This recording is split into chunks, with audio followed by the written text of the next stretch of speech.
Educational Communications and this station present Environmental Directions with Nancy Perlman.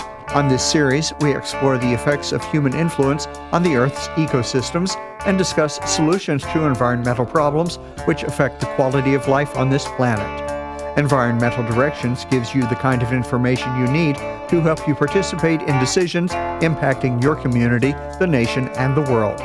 Now, here's your host, Nancy Perlman. Hello. We're going to be talking about copper with my guest, Nolan Peterson, who is President and CEO of World Copper. He has served as an engineer and finance executive and has an extensive career in project management, corporate finance, accounting, engineering, and project management in the mining industry. Welcome. It's a pleasure to have you with us. Thank you, Nancy. Nice to be here as well. Copper is a material that is used in electronic vehicle parts, renewable energy. Explain what it really is and where we find it in the world. Thanks, Nancy. Copper is one of those metals that people probably use every single day in almost everything that they interact with that has electricity involved, which of course in our modern society is everything. So it is in substations, it is in power generation, it is in the power grid network, and as you mentioned, it's also being used extensively in electric vehicles, in renewable power production, so from solar and wind, and its use is growing. The demand for copper is increasing, and it's one of those materials and elements that really has no replacement available. So when you think about things like battery technologies, I hear a lot about lithium-ion batteries, but there's other competing technologies that people are working on to advance, but there's nothing that can replace copper at an industrial scale for the uses that we need it for. So it is one of those commodities that is as ubiquitous as oil, but it's not like something where we go to a gas station and always know how much oil we're using or how much the price is. We're kind of insulated from it as consumers, and that is what makes it such an attractive investment opportunity, because the world is heading towards a situation where demand is going to outstrip supply very soon. Are we going to run out of copper? I don't think we're going to run out of copper. Scientists will tell us there's enough copper in the Earth's crust to supply copper for the next thousands of years of need. It's just how economic is it? Where is it in the crust? Is it accessible? How quickly can we mine it? How cheaply can we mine it? Etc. I think there will always be enough copper there, but the price we pay for it may become very high to justify or to incentivize its extraction. Obviously, we expect it to be higher, largely because it's becoming harder to find copper. It's becoming harder to permit new mines, bring them into operation. So we see a benefit to our company from that environment, but we're not going to run out of it in a academic sense. Isn't copper a metal that has been used for thousands of years in coinage and in other civilizations? That's absolutely correct, yeah. So copper is actually one of the first metals that took us out of the Stone Age, literally. We went from the Stone Age to the Bronze Age, and of course copper is a big component of that. And it's been with us all throughout history. Use as a metal, use as construction materials. Obviously, in the Industrial Revolution, picked up its usage. And I think that people think that, like iron or aluminum, it's kind of a dirtier metal, but it's one that's industrial. It's always been with us. It will always be with us. We have as much of it as we need. It's endless supply. As we advance our economies and societies, and technology will go towards things like carbon fibers, nanotechnologies, graphite, and lithium, cobalt, all these other metals. And why do we need as much copper, maybe iron and aluminum as well, when really copper's demand is going to skyrocket as we advance? As you said, it's been with us forever, and it will continue to be with us. I'm talking to you while you are in Vancouver, British Columbia, Canada. But Canada only has about 3% of the world's copper supplies. Copper is very much a product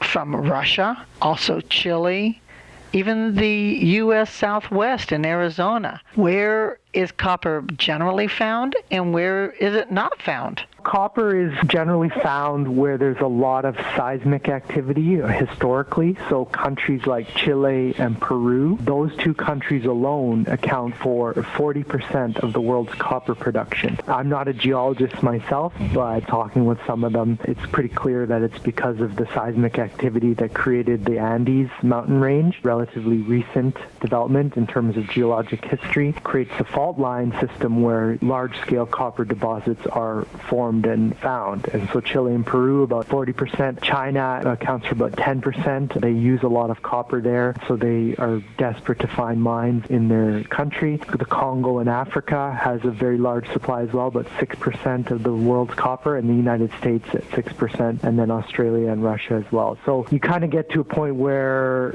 large countries have a lot of landmass, so they manage to find copper. But really, when you're looking for where the prime spots, you get countries like Chile and Peru that, owing to their geology and geography, benefit from that. If I were out in a geologic region that might have copper, would I just find this in a rock on the surface, or does one have to mine it, go down into the ground? Yeah, I mean, ideally, we will want to find the copper near the surface. It makes things a lot easier. So historically, you could find copper just laying around. I was watching, I think it was Nolan, one time. They said that scientists speculate that we first found copper because we would find these green rocks and we would put them into fires at night around the campfire, and it would create a light show as the heat created metallurgy, pyrometallurgy of the copper ore. And when they woke up in the morning, there'd be copper metal at the bottom of the fire that they would say, hey, this is useful. We can fashion this into something. So yes, you can find copper ore laying at surface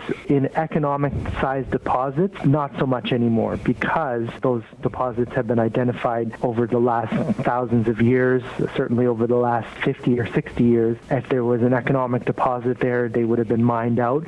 So now it is becoming much more challenging to find these high-quality copper deposits with high grades. And so, yeah, that is causing us to go into the Earth's crust more, hundreds of meters or thousands of feet down, to find deposits, making it more expensive, increasing the cost of production. That's what's leading us towards a situation where demand is increasing, but supply is becoming harder to secure. As an environmentalist, I have read about mining operations for all sorts of different materials. Almost every time I read about how destructive the mining operation is, how it might pollute the local water supply, the land, harm the vegetation. Can mining of this material be ecological, safe, and sustainable? It has to be. We have to find a way to make this happen, because there's just no way for society to function without mining. I believe in taking care of the environment and protecting it as much as possible, but there has to be a trade-off, because if we do not continue to mine, then there will be no advancements in electrification, decarbonization, greenhouse gas reduction. It'll just be continuation of the status quo. So can we do it? Yes, absolutely we can. And my company prefer to explore and develop in Tier 1 jurisdictions like the United States, where we have our Zonia project, and Chile, where we have our Escalones project, which have very strong environmental protections, very rigorous permitting regimes, a lot of community involvement. No mine can be just pushed through. There's no briefcase permits, as I call them, where you can drop a briefcase full of money on somebody's desk. You have to work through it and show your work and abide by your promises and commitments. For copper in particular, we at my company are focusing on what's called solvent extraction and electrowinning as a process to produce copper.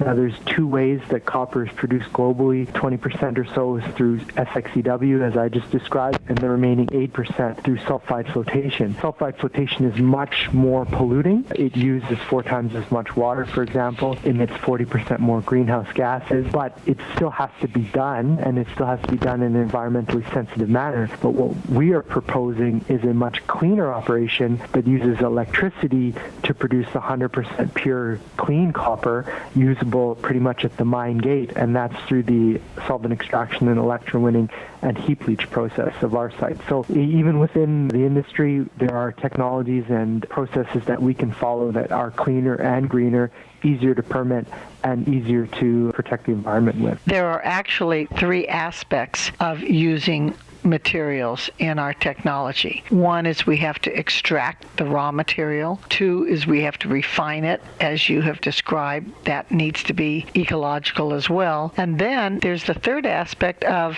end product. And when it's no longer of value or used, can it be properly recycled, or is it going to go into landfills? If we use copper in various renewable energy technologies, what happens to it when those products are no longer of use? Most of copper is used in infrastructure right now.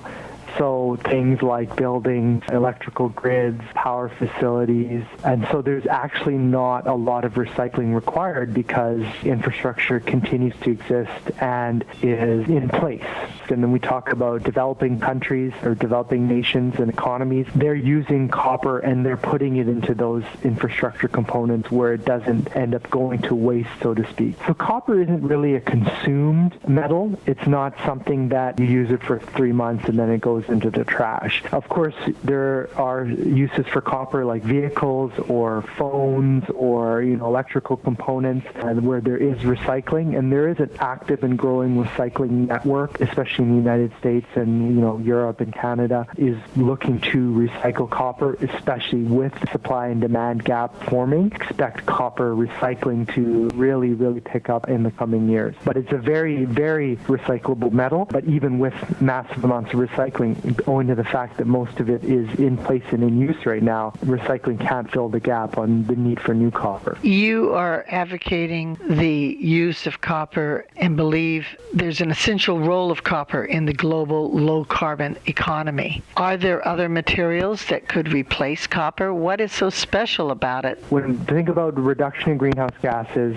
climate change, what everyone is pushing for is less use of fossil fuels and then the more efficient use of the energy that we do produce right now, whether it be from renewables or nuclear or natural gas or coal or whatever, using that more efficiently. And that comes down to electrification. So let's take a look at electric vehicles, for example. Right now we have internal combustion engine vehicles out there. Each internal combustion engine vehicle has about 50 pounds of copper in it, globally on average. If we are pushing for use of electric vehicles, which instead of 1,000 small internal combustion engine, gas, fossil fuel burning power sources in individual cars, we of course move that to a generating facility, and it's much more efficient owing to its size and design, and then we distribute the power through the grid into an electric vehicle, which is what a lot of people are saying is one of the technologies available to us. Average electric vehicle uses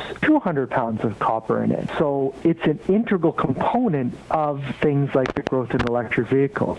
If we want to push for renewables, the growth in renewables, wind power or solar power, that requires more copper as well, and that will pick up demand there. Now, is there a replacement for copper? Not really, because the elemental properties of copper are that it is one of the best conductors out there in industrial mass scale. There are better conductors, such as gold and silver, but we obviously don't have enough of those metals to put into all of our electric vehicles or houses or into our power grid. So that really only leaves copper and, to an extent, aluminum, which is used for high voltage transmission lines. You need copper, though, for systems that require a size component or used in homes where there's risks of fire, because aluminum is not as good a conductor as copper. You need more of it to get the same conduction without generating heat. There's not really a replacement for copper. How many competitors do you have? How many companies are out in the world getting copper for technological development?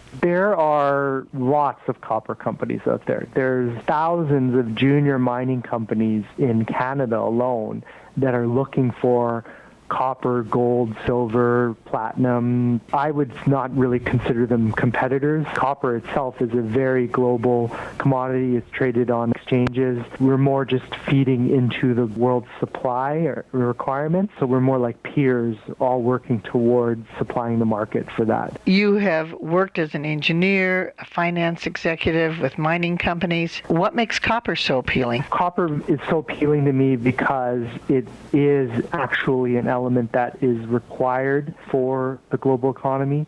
I spent a lot of my career in gold extraction before. Found it very interesting and did very well and built a couple of gold mines. It always kind of was like, why are people so interested in gold when really it's not critical to our economy, whereas without copper, society wouldn't exist as it does right now. And to me as an engineer who wants to be investing and working in things that are functional and have utility, that was attractive to me. How do people find out more about your company? We have a website, www.worldcopperltd.com. Please look us up. We also trade on the TSX Venture under WCU, and in the United States on the OTCQX market as WCUFF. I'd like to thank you so very much for letting us know how important copper is and what is going on in the industry. Thank you for being my guest. Thank you, Nancy. It was a pleasure being here. I have been speaking with Nolan Peterson, who is President and CEO of World Copper. I'm Nancy Perlman. Thank you very much for joining us, and do tune in again next week.